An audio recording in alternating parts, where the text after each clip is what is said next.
আসসালামু আলাইকুম। আজকে রান্না করতে যাচ্ছি একটি মজাদার রেসিপি, আচারি খিচুড়ি। তো আজকে যেহেতু বাইরে বৃষ্টি, তো বৃষ্টির দিনে এমনিতেও খিচুড়ি ভালো লাগে খেতে। এখানে আমি দিয়ে দিলাম 2 কাপ মুগ ডাল।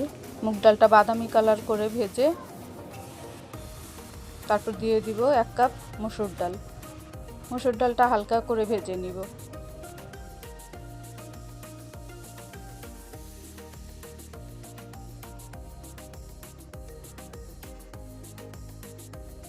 আমার ডালটা হয়ে গেছে, এখন ঢেলে নিলাম।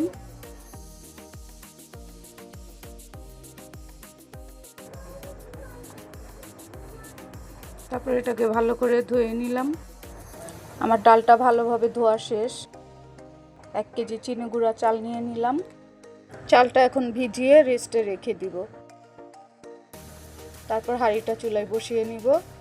হাঁড়িটা গরম হওয়ার সাথে সাথে আমি 5 ফোড়ন দিয়ে দিলাম। যেহেতু আচারি খিচুড়ি রান্না করছি, ফোড়নটা ভাজা ভাজা হয়ে গেলে আমি কিছুটা মাংসের থেকে তেল তুলে রেখেছি, ওইটা আমি দিয়ে দিলাম সুন্দর একটা ফ্লেভার আসার জন্য। দিয়ে দিলাম কিছুটা রসুন, পেঁয়াজ। এখন আমি পেঁয়াজটা ভালোভাবে ভাজা ভাজা করে মশলা দিয়ে দিব। এটা গরুর মাংসের মশলা, এটা ধনিয়ার গুঁড়া, আমার নিজের হাতের করা ধনিয়া গুঁড়া। এটা হলো গিয়ে একটা 5 ফোড়ন গুঁড়া। দিয়ে দিলাম মরিচের গুঁড়া। এটা দিয়ে দিলাম হলুদ। এখন ভালোভাবে মশলাটা কষিয়ে নিব। তারপর একটু পানি দিলাম, আদা রসুন। এবার দিয়ে দিলাম স্বাদ মতো লবণ।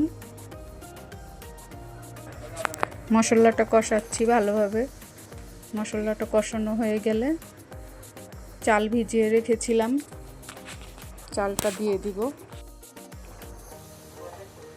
চালটা যত ভালো ভাজা হবে খিচুড়িটাও ভালো হবে, ঝরঝরা হবে। আমার চালটা ভাজা ভাজা হয়ে গেছে। এখন পরিমাণ মতো পানি দিয়ে দিলাম। পানি দিয়ে ভালোভাবে নাড়াচাড়া করে স্বাদের জন্য কিছুটা চিনি দিলাম, যেহেতু আমরা টেস্টিং সল্ট খাই না। এখন 10 মিনিটের জন্য ঢেকে রেখেছি। কিছুটা বলক আসছে, আবার নেড়ে দিলাম। তারপর আবার কিছুক্ষণের জন্য রেখে দিব ঢেকে। পানিটা শুকিয়ে আসছে, এখন চুলাটা ডিম করে দিব। দেখতেই পাচ্ছেন 10 মিনিট পরে আমার খিচুড়িটা রেডি। খুব সুন্দর হয়েছে, ঝরঝরা। তো আমার খিচুড়িটা কমপ্লিট। রেসিপিটা আপনারা বাসায় সবাই ট্রাই করবেন। আমার রেসিপিটা যদি ভালো লেগে থাকে সবাই লাইক, শেয়ার, সাবস্ক্রাইব করে দিবেন। থ্যাংক ইউ সবাইকে দেখার জন্য।